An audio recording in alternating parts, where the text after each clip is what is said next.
everybody, how you doing? This is Dan Blanchard with the Travel in Time with Dan show, where we mix travel with history and with leadership, and of course with me, Dan Blanchard.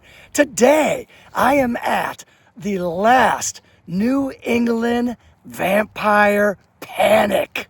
Yes, well, maybe not the last panic, but the last vampire. So I'm at a place where the New England vampire panic has a relic here that reminds us of it.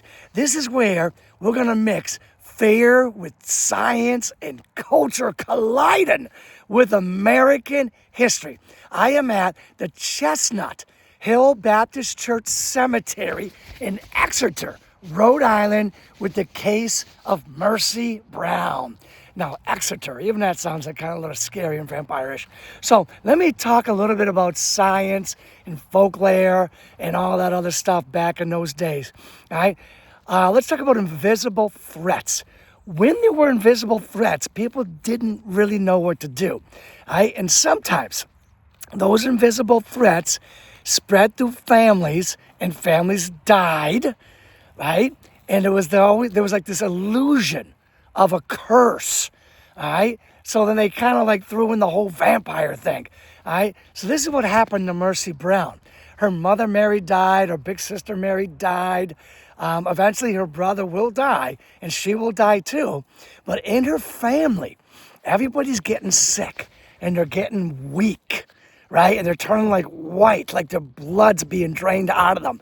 So people are like, oh, it's folklore stuff. You know, it's a vampire, right? There's an illusion of a curse of a vampire. So what happens is, sadly, Mercy Brown's mom, Mary, dies. Her big sister, Mary, also dies. Also named Mary, they die. They both die, right? Mercy is going to get sick, and she's going to die. So now the town's like, oh my gosh, we have a vampire here. We have a vampire. You know, usually, someone dies and they go after the living relatives, the people in their house, and they suck their blood out and they do all that stuff. And you see the people slowly turning white, wasting away like their blood's being sucked out of them. So it's got to be one of the other family members that died. I mean, this is a lot of folklore, right? There's a real lack of science at this time in our American history. Now, what Mercy had, and what her big sister Mary had, and what her mom Mary had, and her brothers has, is a thing in those days called consumption. Today we call it tuberculosis, but it was called consumption in those days, right? Now, the father, right, George Brown, the father, whose tombstone is right here next to that plant, he was a pretty rational man, and the community was really hounding him, right? They were hounding him to dig up Mercy and to dig up the others and see if one of them was a vampire. And he was like, no, there's no way, right? But they were hounding him, and they were like, we got to dig it up and see, right? So right next to him, right there, that's his wife, Mary. And the other one right behind it, that's his oldest daughter, Mary. And then that's Mercy right there in the middle. It's kind of got like some shadows on it, right? That's Mercy. And he digs them all up. Well, I should say, he doesn't dig them up like the town and Dr. Harold Metcalf, right? They dig them all up, and they find the wife and the oldest daughter's kind of looking decomposed like they're supposed to, but Mercy's not. Mercy doesn't look too composed. And it's like, wait a minute, what's going on here? She even had some blood, like in her heart and some organs, and they're like, wait a minute, what's going on? She's the vampire. Now the father's thinking, no, there's no way my little Mercy's the vampire. But the town's like, yes, she's the vampire, right? And they're going to do this macabre like ritual where they're going to take her heart and liver, and they're going to burn it into ashes, and they're going to mix it up in some kind of tonic and give it to a brother, Edwin, to make sure he stays alive. But it ain't going to work, right? He's going to die too, right? He's right there by that tree. He's going to die a couple months too, and it ain't going to work, and they're going to be like, Mercy's a vampire, right? And there's this huge New England vampire scare about how Mercy's a vampire, Mercy Brown. But what they didn't have was the science. At the end of this road, there's a crypt. Mercy, she died in the wintertime when the ground was frozen. She couldn't be buried. They put her in this crypt behind me down this road, right?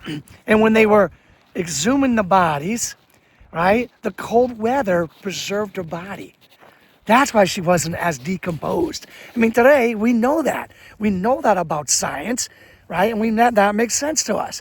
But to them in those days, it didn't make sense. She had to be a vampire, right? No, I want you to realize this. This craziness, what we call craziness today, wasn't craziness to them, right? When they didn't have science, they went on folklore. But this craziness, this didn't happen. This didn't happen in Europe, right? This happened right here. It's Mercy's tombstone right there. Right here in America is where it happened, right? And we had this whole reputation of being well-read, right? And being modern and being somewhat scientific and all that. I mean, we had that reputation, but it happened. It happened right here. Not in Europe, but right here. Now, was it ignorance? Was it desperation? Was it fear? I mean, is it right to judge these people based on modern time standards and modern time knowledge? They didn't have that. Should we judge them on it? I mean, mass hysteria.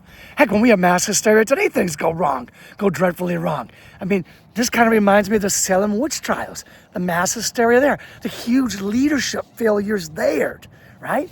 So, you know, when I do these episodes, I love to combine travel with history and leadership. And if you have not seen Mercy's stone and been to this really historic cemetery in Rhode Island, Exeter, Rhode Island, right here, the church is still here, right? This is still operating. People come here every Sunday or for church. If you have not been there, you should. It's a pretty cool place to come. You can even put some stones or put some coins on top of Mercy's tombstone there. It's pretty much what they do. I'll probably put one on before I leave. Whatnot. I guess maybe it's good luck or something. So travel. Definitely come down here, travel, check it out. Come and see the crypt and all that stuff down the road. And the history I've kind of already given you, right? So now the leadership. What is the leadership lesson here? Well, I would say the leadership lesson here is fear plus a lack of knowledge equals dangerous decisions. Very dangerous decisions. When people don't understand something, they don't just stop acting, right? They just start guessing now. And when you start guessing, it can be dangerous. It can be dangerous when you start guessing, right?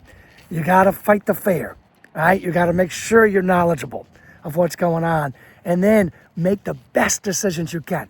I'm sure they thought they made the best decisions they could. And today we think, wow, that's crazy. That was a terrible decision. But they did the best decisions they could. But fear, I mean, it happens today to us. When we have fear, I mean, not too long ago, there was a COVID scare running across the United States and the world, right? And there was a real lack of knowledge, and there was a lot of dangerous decisions made in present times. So could you imagine dealing with this back a couple hundred years ago, and the whole thing about the folklore, well, it's vampires, right? Yeah, people could buy that excuse or that reasoning in those days. Today, we think it's crazy. Well, anyway, listen, this was a great time here with Travel and Time with Dan, where we mix travel and history and leadership. Thank you for being here with me. We're going to be back real soon with another great episode of something. And until then, make sure you're traveling, checking out history, and learning your leadership principles. All right, take care now.